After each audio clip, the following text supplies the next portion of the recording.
তা বর্তমান বিশ্বের অবস্থা কি? বাবা, কি আর বলবো, বিশ্ব অনেক ঘটনা ঘটছে।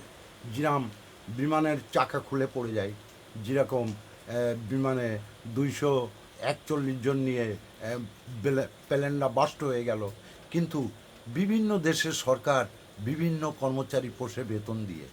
তাদের কি দায়িত্ব বলো? পাইলট যারা, তাদের এক দায়িত্ব প্লেন চালানো। যারা কর্মচারী নিচের, তাদের ইঞ্জিনিয়ার যারা, তারা চাকা চেক করবে, প্লেনের কোন জায়গায় খুঁত আছে দেখবে।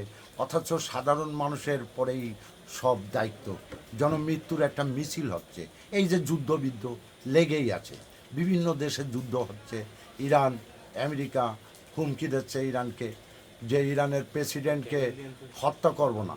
হ্যাঁ, হত্যা এখন আমি করব না, একদম ডাইরেক্ট বলতেছে।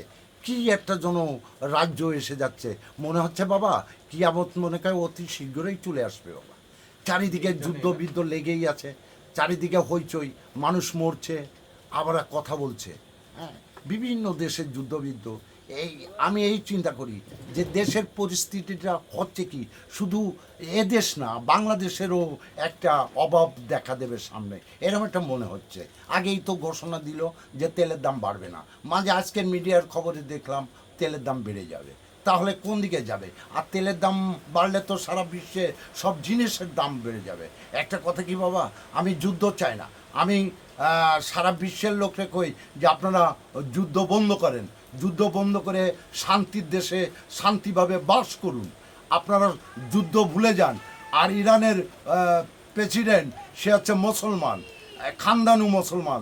সে কি বলেছে যে একমাত্র মাথা নত করি আল্লাহর কাছে, মানুষের কাছে না, কোনো দেশের কাছে না। আমি মাথা নত করব একমাত্র আমার আল্লাহর কাছে, আমি কোনো মানুষের কাছে মাথা নত করি না। আর এই ইরানের মুসলমান, খাঁটি মুসলমান, তারা রুখে দাঁড়াবেই। ধন্যবাদ বাবা তোমাকে।